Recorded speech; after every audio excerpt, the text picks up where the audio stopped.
Pemirsa, terima kasih untuk Anda yang masih bergabung bersama dengan kami di IDX Langsung Closing, dan kami juga masih mengundang Anda untuk bisa berpartisipasi di WhatsApp interaktif di 0812 di 8788 di 3723 seperti yang tertera di layar televisi Anda nantinya.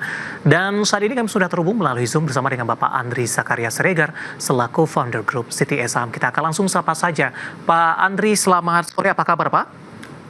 Selamat sore Mas David, alhamdulillah baik. Terima kasih Pak Andri sudah meluangkan waktu di IDX Channel. Pak Andri, kita akan langsung review saja, kita akan flashback selama sepekan terakhir.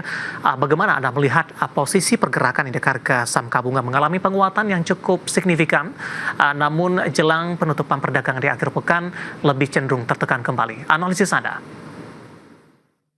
Ya, kalau dilihat sebenarnya secara teknikal dan juga fundamental ya. Jadi sebenarnya sebelum ketika minggu lalu indeks kita mengalami penurunan dan juga tambah dengan Wall Street juga karena mengantisipasi pelantikan Donald Trump ya sebagai presiden yang ke-47. Jadi di Amerika, jadi kondisi ini menunjukkan bahwa market yang masih khawatir mengenai kenaikan tarif. Jadi yang mendorong market melakukan aksi sell on rumor dulu. Setelah ternyata kemarin pas pelantikan ternyata hasilnya tidak ada yang mengejutkan. Jadi kalau dilihat sesuai dengan ekspektasi pasar sebelumnya, kenaikan ke tarifnya ke Meksiko, Kanada dan juga China. Jadi ke China pun juga relatif lebih rendah ya dibandingkan sebelumnya, cuma 10% ya. Jadi ini juga memicu aksi pembelian saham-saham di dunia ya, terutama di Wall Street, juga Eropa dan juga sampai ke Indonesia ini. Jadi kalau saya pikir ini sebenarnya sudah antisipasi penurunan, tapi market juga kemungkinan akan konsolidasi karena akan menjelang liburan panjang dan juga sebenarnya 2 hari ini taking karena aku lihat dari astro cycle-nya ya, dari cycle-nya sendiri memang kurang bagus. Di 2 hari terakhir ini tambah juga kemarin kenaikannya cukup tinggi ya. Terendahnya kan kemarin sempat 6931, naik sampai tertingginya kemarin kan di 6321. Itu pas mencapai tertinggi di 200 hari moving average secara teknikalnya. Jadi kalau dilihat, ya saya pikir wajar, koleksi wajar menjelang liburan panjang dan juga mengedepankan ada FOMC meeting ya, keputusan suku bunga yang kemungkinan akan pangkas 25 basis point lagi. Baik, dengan posisi melihat perdagangan di minggu depan hanya berapa hari perdagangan saja, apakah perdagangan akan cenderung relatif sepi Pak, dan range pergerakan indeks harga saham gabungan juga tidak lebar dan tidak akan bergerak kemana-mana? Ya, kalau dilihat ya dari cycle-nya sendiri ya, dari astro cycle-nya sendiri, kita kan memberikan view ya, kita sudah broadcast kemarin ke sosial media pun.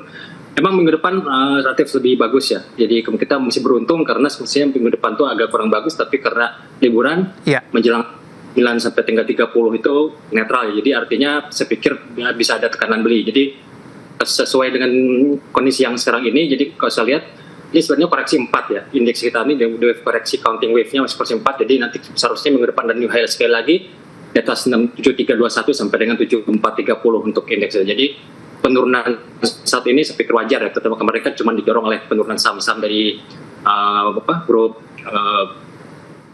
aguan ya, jadi ya misalnya Tepani dan BDK. Baik, dari sisi saham Pak, tampaknya saham-saham perbankan big cap ataupun saham-saham big cap lainnya hari ini yang membebani pelemahan dari indeks harga saham gabungan. Kita ke perbankan big cap terlebih dahulu. Sentimen dari rilis kinerja BBNI, BBCA baru saja rilis Pak. Sementara BBNI tampaknya ada terjadi perlambatan. Sementara untuk BBCA masih di atas 10% dari sisi pertumbuhan laba. Tapi pola pergerakannya tidak terlalu signifikan. Seperti apa respon pasar Pak ketika mereka sudah rilis suku bunga? Apakah memang sebelum rilis kenaikannya sudah lebih tinggi atau sudah price in terlebih dahulu? Ya, nanti cuma kita lihat di sini sebenarnya aksi investor asing. Investor asing sekarang ini lagi jualan agresif, cuma di surat utang negara ya, di SBN juga di Zone juga. Ini juga memberikan juga sentimen kepada banking. Apalagi kalau lihat kan kemarin meskipun Bank Indonesia pangkas suku bunga, tapi terlihat kalau saya baca kemarin dari BCA sendiri kemungkinan tidak akan mengikuti jejak dari penurunan suku bunga BI. Jadi artinya ini kondisinya secara fundamentalnya dan juga ekonominya seharusnya tidak begitu pengaruh ya dari dampak Bank Indonesia kemarin. Ini mendorong asing mungkin masih aksi jual ya. Tapi kita lihat kemarin sebelumnya kan 2 minggu kemarin asing melakukan aksi jual di saham BRI. Nah, seminggu ini asing berbalik menjual saham BCA karena sudah mendiskon, dan juga data yang kemarin dirilis kan sebenarnya itu sudah laporan keuangan di full year 2024. Mungkin pasar sekarang fokusnya ke dividennya ya, berapa persen nanti Baik. BCA akan BNI memberikan dividen nanti. Oke.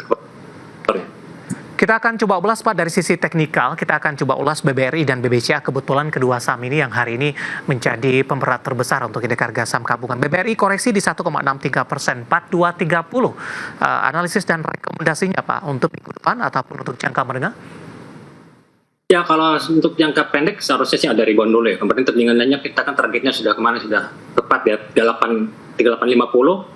Terendahnya kemarin 3.800 dan rebound sekarang 42 paling bisa menuju ke 4350 sampai 4450. Jadi crucial untuk BRI sendiri untuk merubah trennya global yang menjadi bullish harus break di atas 4650. Jadi kalau untuk jangka pendek seharusnya sih masih bagus, tapi untuk jangka menengah dia masih bearish hati-hati ya, karena nanti ada new low lagi di BRI. Jadi kondisi sekarang ini kita manfaatkan di antara di bawah 4.200 kita beli, nanti mendekat 400 4.600 kita jual. Jadi karena apa? Nanti kalau untuk medium termnya, pas saya lihat duosnya masih belum selesai ya. BRI masih bisa di bawah 100 lagi. Dari BBRI kita bergeser ke BBCA Pak. Hari ini melemah di atas 2%, sudah kembali ke level 9.300-an. Tekanan yang cukup dalam ini untuk BBCA kali ini Pak. Analisis dan rekomendasinya untuk BBCA. Ya, BCA juga terlihat di sini juga masih tekanan dari investor asing juga masih jualan masih cukup agresif ya. Makanya yang lain daripada naik duluan, BCA masih lagging ya, masih lagging dan level terendahnya di 9525 sampai 9600. Jadi kalau baik technical dan juga wave-nya harusnya sih akan jebol juga di bawah menuju ke 9250 sampai dengan terendahnya kemarin 8750. Saya pikir nanti the next-nya nanti akan ada penurunan nanti di di BCA. Tapi mungkin juga yang pendek ini kita lihat dulu apakah BCA bisa break di bawah 9525 karena resistance sendiri berada di 9750. Jadi masih berada di 9750, saya pikir BCA agak berat ya untuk bisa menguat, kecenderungan untuk turun karena pada jangka menengahnya sama seperti BRI dan backing yang lain dari sektor finance. Medium termnya masih akan new low lagi nanti di sekitar bulan Maret April. Oke, tapi ekspektasi dividen ini dengan kinerja mereka yang masih di atas 10%, Pak, apakah juga momentum untuk masuk atau menunggu kepastian dividen terlebih dahulu untuk sahamnya akan terangkat kembali? Ya, sebenarnya kalau misalnya jangka pendek, ya range-nya pada 9.500 sampai 9.750 untuk range breakout-nya ya. Oke. Tapi kalau lihat untuk jangka menengahnya, saya pikir BCA masih bisa menuju 87 sampai 9.000 ya, karena global environment untuk finance juga dan juga global stocknya juga masih kurang bagus ya. Wall Street pun sekarang pun naik pun juga untuk sell off lagi. Jadi dari sektor dari finance-nya pun juga nanti juga kita akan melihat apa yang dikatakan oleh the Fed nanti minggu depan. Ya. Karena ekonomi sekarang akan membaik dan juga menakut juga untuk tren suku bunga BI juga nanti ke depannya karena kemarin kan saya pikir tidak diantisipasi oleh pasar. Baik Pak Andri, di tengah pelemahan dari saham-saham perbankan big cap ini, saham dari sektor properti ataupun sektor properti maksud saya hari ini mencoba memimpin penguatan sektoral setelah kemarin menjadi pemberat terbesar. Ada PANI dan CBDK mengalami auto reject bawah. Hari ini pembalikan arahnya cukup signifikan. Pak Andri, seperti apa analisis dan rekomendasinya? Kita ke PANI terlebih dahulu Pak Andri, dan kebetulan juga sudah ada pertanyaan masuk di WhatsApp interaktif kami. Saya akan coba bacakan ini.